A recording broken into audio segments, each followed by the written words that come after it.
welcome, honored the guest, to the birthplace of our dynasty.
Hello there, and welcome to the channel.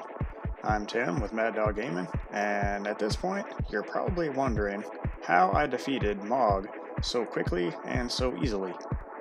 Well, the truth is, I didn't. I might have died once or twice.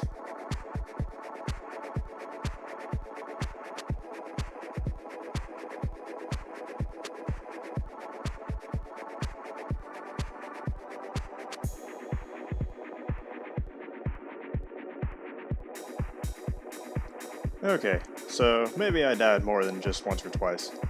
But in this video, we're going to talk about Mogh. We're going to talk about his strengths, his weaknesses, his attacks, his location, and a few things that can help you to defeat him more easily. So here we go. Mogh can be defeated several different ways, but this is just the way that worked for me. I'm a magic user, so I can't use certain weapons or armor to exploit some of his weaknesses, and I can't take a whole lot of hits, because when he hits hard. Mogh is located underground near the Dynasty Mausoleum Site of Grace in the lower right hand corner of the map. When you get there, you'll want to go up the stairs and make a right. Go up the elevator, and then you'll be at the entrance of his chamber. Keep in mind, Mogh is an optional boss, so you don't have to fight him if you don't want to. But Mogh is a demigod that specializes in blood magic. His greatest strength is causing blood loss. So pretty much all of his attacks cause bleed buildup. So you'll want to be as resistant to bleeding as possible before fighting him.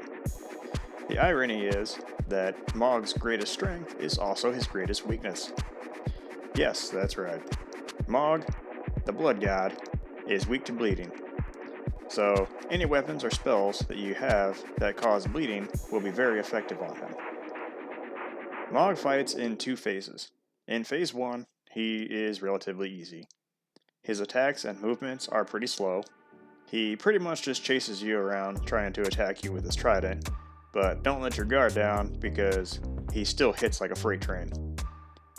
But during phase 1, you'll be able to use Mogh's Shackle to temporarily stun him, allowing you to get some good hits in. Once he transitions into phase 2, Mogh's Shackle will no longer work. During phase 1, as his health is depleted from your attacks, you'll also notice Mogh raise his trident into the air, and a red ore will appear above his head. A red symbol will appear in front of him, wreathed in fire and blood, as well as a red circle that appears around your character. This will happen 3 times, and each time another circle will appear around your character. Each circle represents the stage for Mogh's deadly blood curse. Once there are 3 circles around you, Mogh will both complete and cast his spell. This spell is completely unavoidable. He can't be staggered out of it, and you cannot block or dodge it. The spell will cause significant damage to you as well as healing Mogh at the same time. Your only real defense against this spell is to add the Purifying Crystal tier into your Wondrous Physick, and if you are a magic user, I highly recommend adding the Cerulean Hidden tier into your Wondrous Physick as well, and I'll explain why here in a minute. I usually drink my Wondrous Physick as soon as I enter the arena, because it'll protect you throughout the entire fight. You don't necessarily have to do that, but you do have to be sure to drink it before he casts his blood curse, which can be difficult to do in the middle of combat. Once you drink your Wondrous Physick, you will see a small shield appear around your character. This is the Purifying Crystal tier at work. While Mogh is casting his spell, you will see that shield taking the hits from the spell. And once his spell is completed, the shield will disappear, but that's alright because it's no longer necessary. Mogh only casts that spell 1 time. The Purifying Crystal tier will greatly mitigate the amount of damage done to you and will prevent Mogh from regaining so much health. Also, another advantage to drinking your Wondrous Physick as soon as you enter the arena is you'll notice that as I'm casting this spell, my blue mana bar is not going down right away. This is the Cerulean Hidden tier at work. It eliminates all FP consumption in Mixed Physick. In other words, it allows you to cast spells for a short period of time without draining your mana or your stamina. Once Mogh completes and casts the spell, he will then transition into Phase 2. You'll notice that now he has wings, moves around a lot faster, every single attack causes bleed buildup, and he is a lot more aggressive. So you will have to be more careful and more mindful of what he is doing while fighting him from this point on. Now let's talk about Mogh's weaknesses. As I have mentioned before, Mogh is weak to bleeding. However, he is resistant to poison, scarlet rot, frostbite, and sleep. So these will still hurt him, just not very much. But he is also completely immune to madness, so that will not hurt him at all. But out of all the things that he is resistant and or immune to, the one thing that hurts him more than anything else are just the standard melee attacks. The slashing, striking, or piercing weapons. Basically, anything that you have in your hand. Well, that is all we have for today, folks.